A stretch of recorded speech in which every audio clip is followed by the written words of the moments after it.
Hello बच्चों, कैसे हो सब। मैं अविनाश, आपका केमिस्ट्री टीचर, एक बार फिर से एक नई वीडियो के साथ। तो बच्चों, आज हम स्टार्ट करेंगे जो हमारा चैप्टर चल रहा है सॉल्यूशन, चैप्टर सेकंड।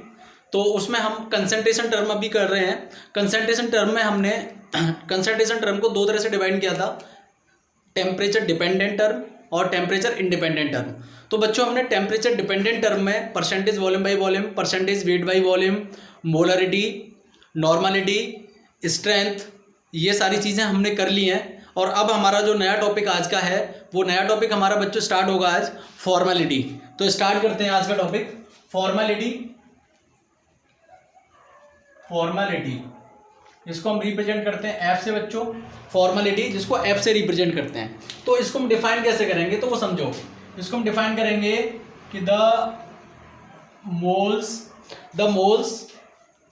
या फिर हम कह सकते हैं number of moles, the number of moles of formula, the number of moles of formula, ठीक है, the number of moles of formula mass of the solute, the number of moles of the formula mass of the solute dissolve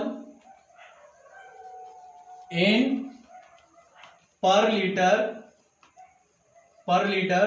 volume of solution. ठीक है बच्चों, अब देखो यहां पे एक नई चीज आई है, फॉर्मूला मास। बस इसी का खेल है, सारा खेल इसी का है, फॉर्मूला मास का। The number of moles of formula mass of the solute dissolve in per litre volume of solution. देखो मोलरिटी में हमने क्या पढ़ा था, number of mole dissolve of solute in per litre of solution. Normality में क्या पढ़ा था, equivalent moles of solute dissolve in per litre volume of solution. Same as formality में हमें क्या पढ़ना है कि the number of moles of formula mass of the solute, यानी जो सॉल्यूट है उसके जो फॉर्मूला मास के मोल्स हैं वो कितने डिसॉल्व हैं सॉल्यूशन के अंदर, 1 लीटर सॉल्यूशन के अंदर, उसी को हम बोलते हैं फॉर्मेलिटी बच्चों। यानी 1 लीटर सॉल्यूशन के अंदर सॉल्यूट के कितने फॉर्मूला मास डिसॉल्व हैं, कितना formula mass, number of moles dissolve है सॉल्यूशन के अंदर, 1 लीटर सॉल्यूशन के अंदर, उसी को हम बोलते हैं फॉर्मेलिटी, जिसको रिप्रेजेंट करते हैं किससे, एफ से। तो अगर देखो बच्चों, अगर इसको मैथमेटिकली रिप्रेजेंट करना हो तो क्या करोगे, यहां पे आप क्या लिखोगे, यहां पे आप लिखोगे फॉर्मेलिटी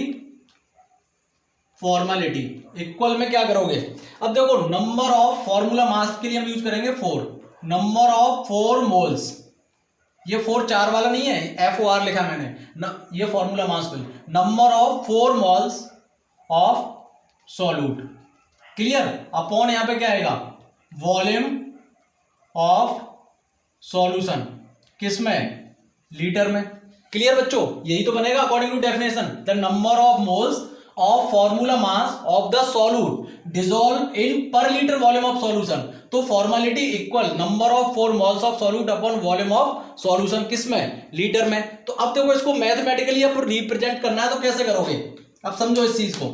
यहां पे आप क्या लिखोगे, एफ लिखोगे equal number of 4 moles of solute. तो देखो मोल्स को किससे रिप्रेजेंट करते हैं, एन से करते हैं, और 4 लगाए तो यहां क्या लगाओगे, एफ, तो ये क्या बन गया, एफ एन, यानी formality equal F N upon volume किसमें, लीटर में। क्लियर बच्चों, सेम चीज निकल के आ गई, क्लियर। अब देखो बात आती है यहाँ पे एफ एन की, कि एफ एन क्या होता है। तो देखो एफ एन का मतलब समझो, एफ एन में जैसे आपने मोलरिटी में क्या पढ़ा था, मोलरिटी में पढ़ा था number of moles upon volume in litre, normality में क्या पढ़ा था, equivalent upon volume in litre. तो वहां पे एन आपने कैसे निकाली थी, given mass upon molecular mass. वहीं पे आपने EQ कैसे निकाला था, EQ कैसे निकाला था बच्चों आपने, एन के लिए गिवन मास अपॉन क्या लिया था, इक्विवेलेंट मॉलिक्यूलर मास, यही तो लिया था। अब देखो इसलिए मैंने यहां पे रिमाइंड कराया आपको, मोलरिटी क्या निकाला था आपने, number of moles upon volume in litre, और एन कैसे निकाला था फिर, given mass upon molecular mass.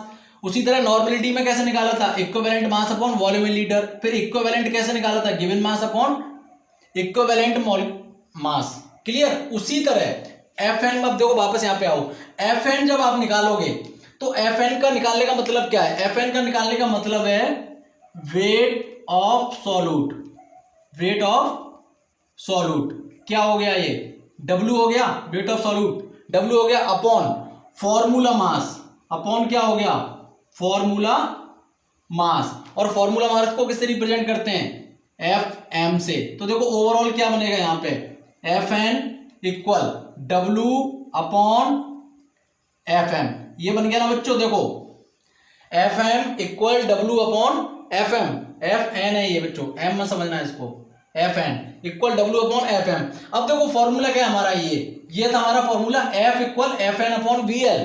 तो अब देखो एफ एन की वैल्यू उठा के अगर यहां रखोगे तो फाइनल फॉर्मूला आपका क्या बनेगा, जब एफ एन की वैल्यू यहां रखोगे उठा के तो F इक्वल एफ एन की वैल्यू कितनी है W upon F M into V L. ये बना कि नहीं बना बच्चों, ये देखो सेम चीज सामने चल रही है।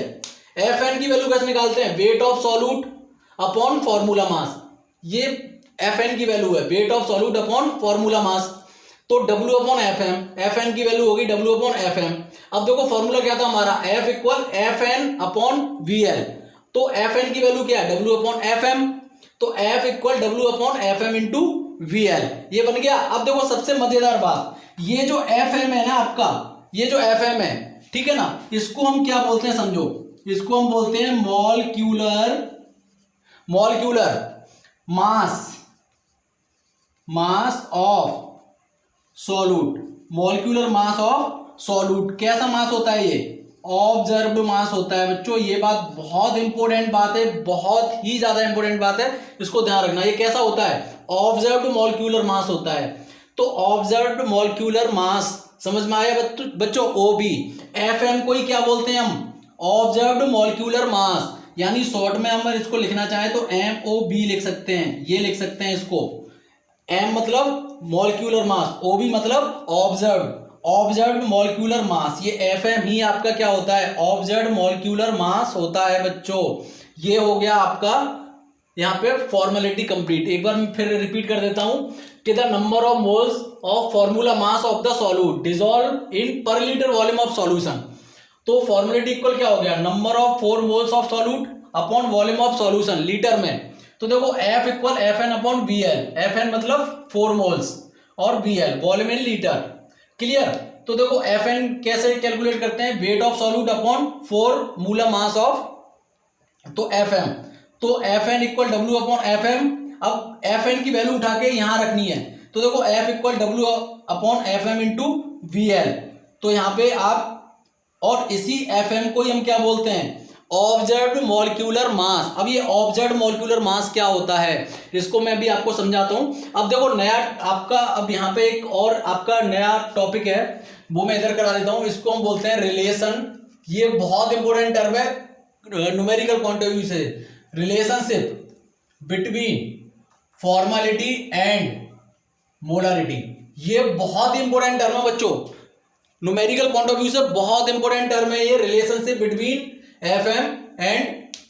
पहले एक काम करो बच्चों, इधर थोड़ा बोर्ड की प्रॉब्लम चल रही है, अभी आप इसका स्क्रीनशॉट ले लीजिए, उसके बाद मैं इसी बोर्ड पे इसको कराता हूं। आप इसका स्क्रीनशॉट ले लीजिए बच्चों,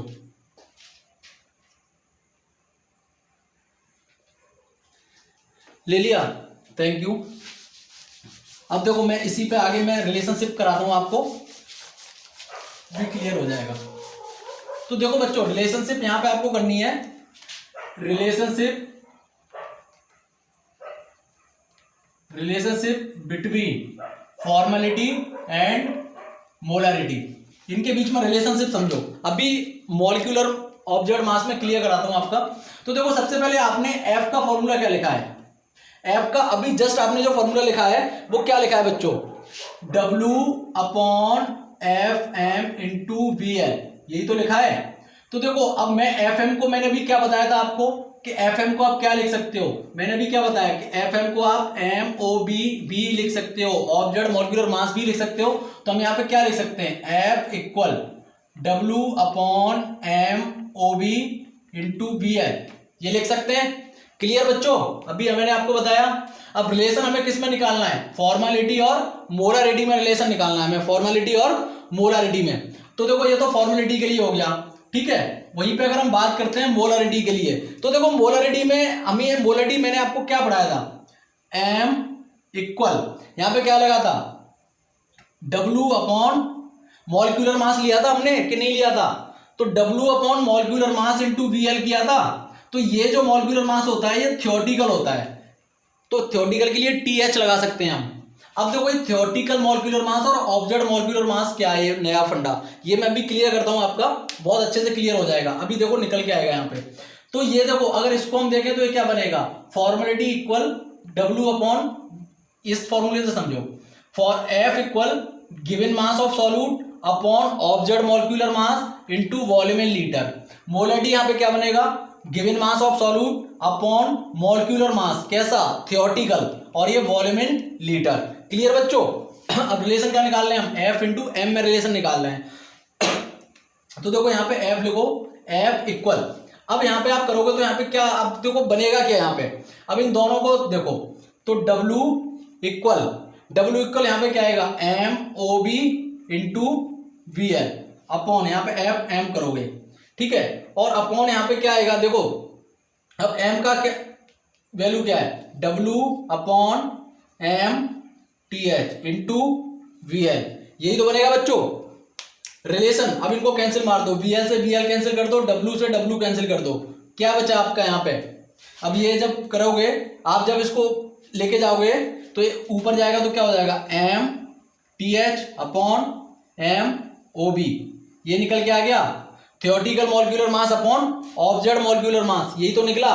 तो बच्चों ये जो निकला आपका theoretical molecular mass upon observe molecular mass, इसको हम रिप्रेजेंट करते हैं I से, समझो इस चीज को, molecular theoretical molecular mass upon observe molecular mass, इसको रिप्रेजेंट किससे करते हैं, I से। और जो I होता है ये आपका होता है वॉन्ट ऑफ फैक्टर, जो कि मैंने आपको बताया था, थोड़ा सा हिंट मैंने यही दे दिया आपकी, हालांकि हमारा स्पेशल टॉपिक है, हम लास्ट में पढ़ेंगे इसको, लेकिन मैंने यही आपको क्लियर कर दिया कि अगर कोई नॉर्मल आपसे पूछे कि वॉन्ट ऑफ फैक्टर क्या होता है, तो वॉन्ट ऑफ फैक्टर को आप सिंपल बोल सकते हो कि theoretical molecular mass upon observe molecular mass, वही होता है want of factor. Theoretical molecular mass upon observe molecular mass, वही क्या होता है, वॉन्ट ऑफ फैक्टर, जिसको किससे रिप्रेजेंट करते हैं, I से रिप्रेजेंट करते हैं। अब देखो बच्चों यहाँ पे अगर आपको रिलेशन फाइनल निकालना है तो क्या करोगे, यहाँ पर रिलेशन निकालने के लिए फाइनली आप क्या करोगे, रिलेशन निकालने के लिए आप करोगे F equal I into M, ये आ गया आपका फाइनल रिलेशन निकल के बच्चों, F equal I into M, क्योंकि ये मॉलिक्यूलर थ्योरेटिकल मास और ऑब्जेक्ट मॉलिक्यूलर मास किसके इक्वल होता है, I के इक्वल होता है। तो F equal I into M, जब ये I की वैल्यू हो गई और जब यहाँ पे करोगे F को बाहर लेके आओगे तो M इंटू I हो जाएगा, देखो ये यहाँ से F equal I into M, ये आपका रिलेशन बन गया यहाँ पे। क्लियर बच्चों, ये हो गया आपका रिलेशन। अब मैं आपको यहाँ बताता हूँ कि ऑब्जर्व मॉलिक्यूलर मास और थ्योरेटिकल मॉलिक्यूलर मास क्या होता है। एक बार इसका स्क्रीनशॉट ले लीजिए बच्चों, वेरी गुड। अब मैं इसको रफ कर देता हूँ, उसके बाद मैं आपको ऑब्जर्व मॉलिक्यूलर मास और थ्योरेटिकल मॉलिक्यूलर मास बताता हूँ।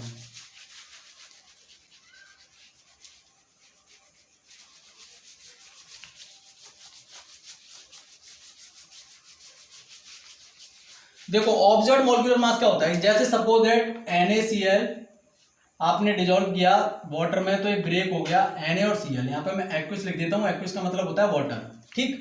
देखो आपने NaCl पानी में डाला तो Na प्लस Cl ये डिजोल्व हुआ, तो देखो समझो यहाँ पे टोटल NaCl कितना है, अभी ये बॉन्डिंग है पूरी, NaCl कितना है, एक NaCl, एक यूनिट NaCl है, ये आपका कैसा हो गया, ये आपका थ्योरेटिकल हो गया। मतलब आपने जो NaCl डाला वो कितनी यूनिट डाला, एक यूनिट डाला, मतलब ये इसका थ्योरेटिकल मॉलिक्यूलर मास हो गया कि आपने एक NaCl डाला, ये आपको पता है पानी के अंदर। लेकिन जब आपने पानी में देखा तो क्या हुआ कि NaCl डिसोसिएट हो गया, NaCl टूट गया। तो देखो Na की एक यूनिट आपको अलग दिखाई दे रही है वाटर के अंदर और Cl की एक यूनिट अलग दिखाई दे रही है, यानी दोनों अलग अलग यूनिट आपको दिखाई दे रही है बच्चों। Na की एक यूनिट अलग दिखाई दे रही है और Cl की एक यूनिट आपको अलग दिखाई दे रही है, क्योंकि NaCl ब्रेक हो गया।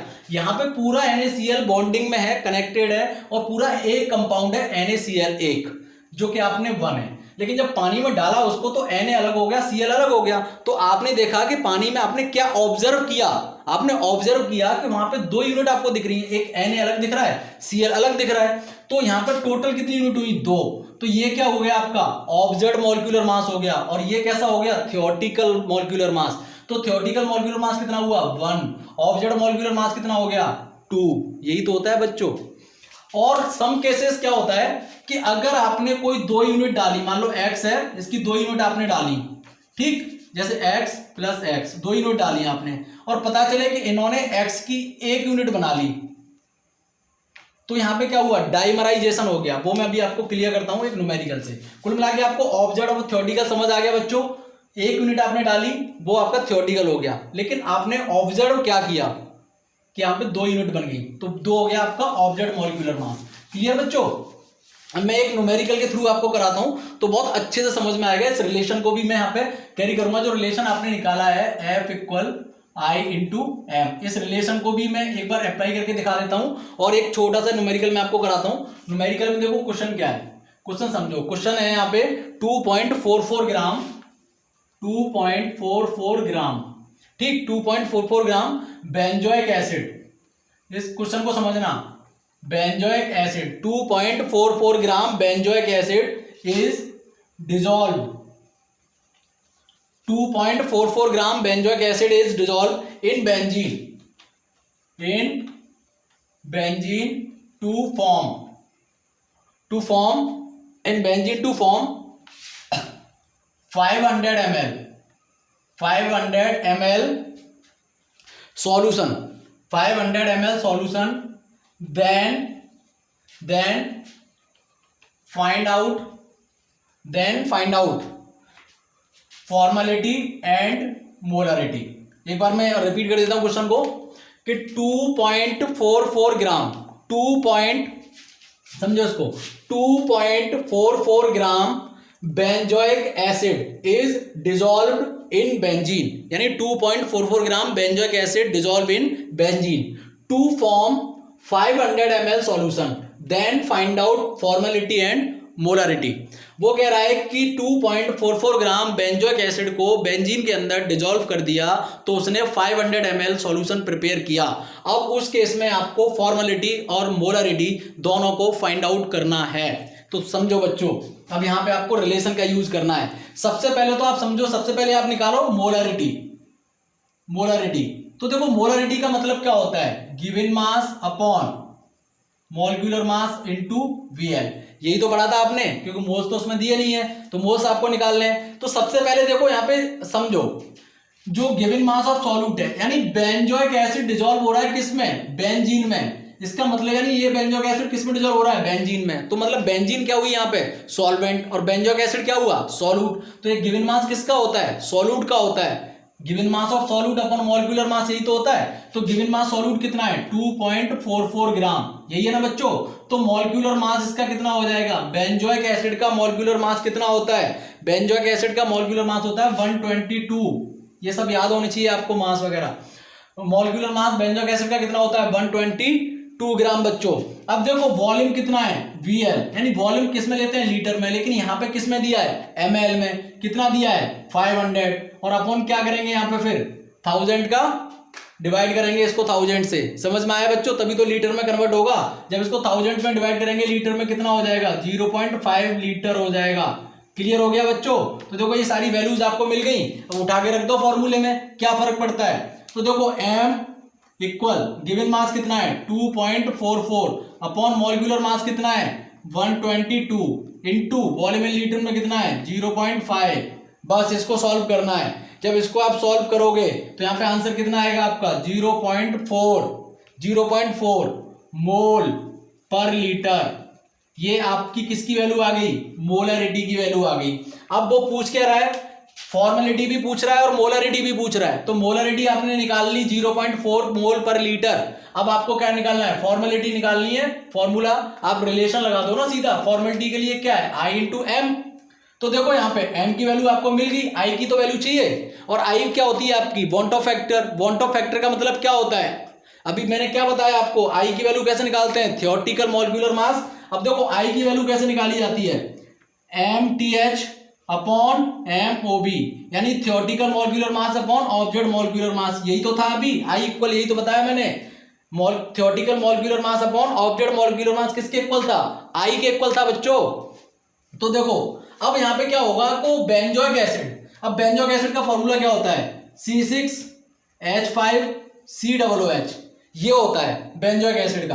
तो मान लो इसकी 2 यूनिट डाली, ठीक है, ये 2 यूनिट, और किस में डाली बेंजीन में, यानी C6H5COOH बेंजोइक एसिड का फॉर्मूला होता है। इसकी 2 यूनिट अगर उसने डाली C6H5COOH और उसने ऑब्जर्व क्या किया यहां पे, अब देखो समझो, इसकी यूनिट कितनी डाली बेंजीन के अंदर 2, लेकिन ऑब्जर्व क्या किया कि वो यूनिट कितनी हो गई 1, यानी बेंजोइक एसिड जब बेंजीन में डालते हैं तो वो डाइमर बनाता है हाइड्रोजन बॉन्डिंग से। डाइमर कैसे बनती है वो चीज को समझो।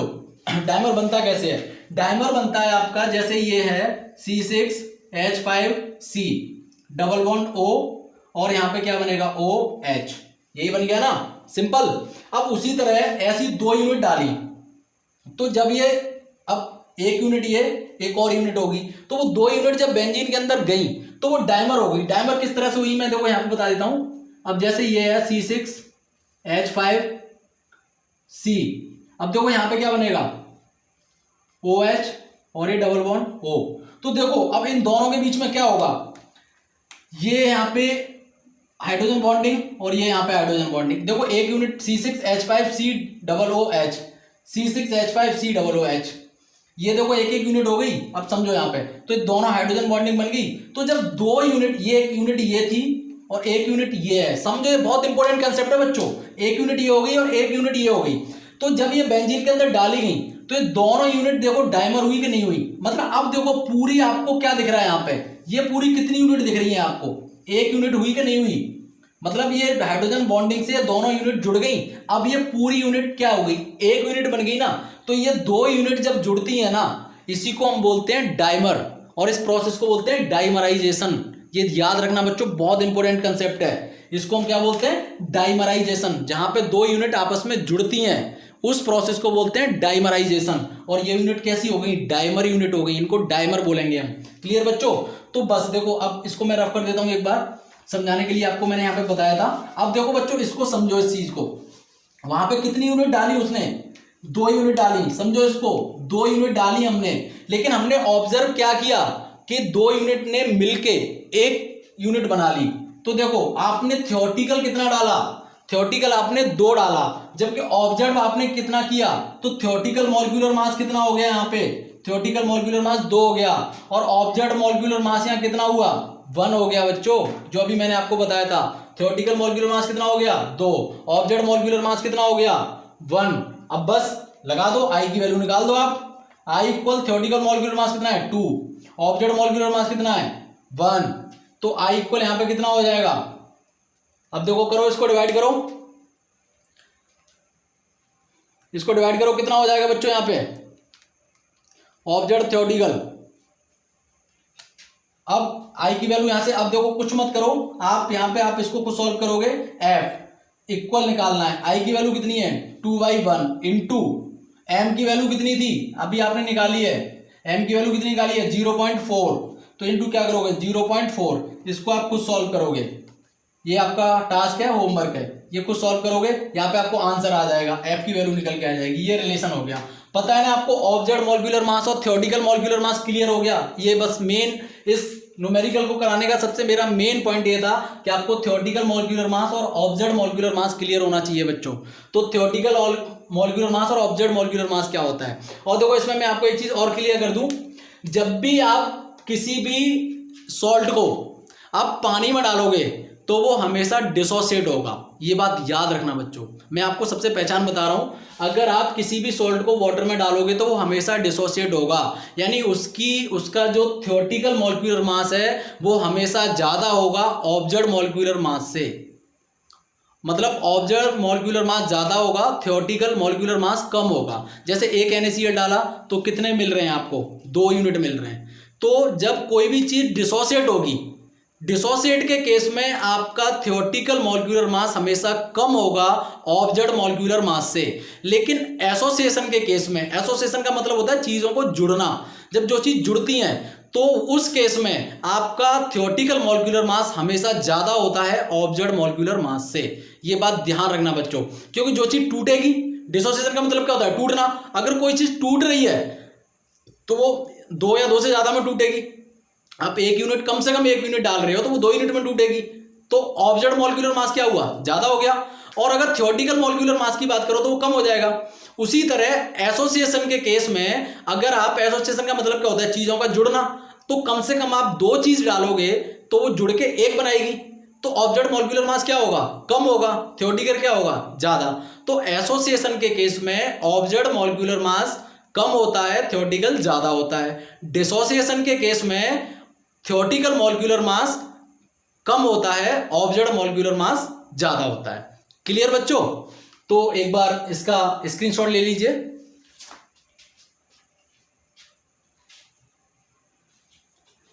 गुड, थैंक यू बच्चों। इसको मैं रफ कर देता हूं। अब एक छोटा सा और टर्म बचा है आपका, ये आपका क्लियर हो गया यहां पे। अब एक छोटा सा टर्म और बचा है टेम्परेचर डिपेंडेंट का। फिर ये टेम्परेचर डिपेंडेंट टर्म खत्म हो जाएगा आपका कंसंट्रेशन का। एक टर्म बचा है आपका ppm. Ppm weight by volume, और दूसरा है पीपीएम, यहां पे थोड़ा नीचे लिख देता हूं मैं, पीपीएम वॉल्यूम बाई वॉल्यूम। यही तो बचा बच्चों, ठीक है। ये 2 टर्म बचे हैं, उसके बाद ये कंसंट्रेशन टर्म आपका कंप्लीट हो जाएगा। तो पहले समझो पीपीएम क्या होता है। देखो पीपीएम का मतलब होता है पार्ट्स पर मिलियन, पार्ट्स पर मिलियन, पीपीएम। तो देखो इसका मतलब समझो, यानी इसका पीपीएम का मतलब क्या होता है? पीपीएम का मतलब होता है बच्चों कि आपने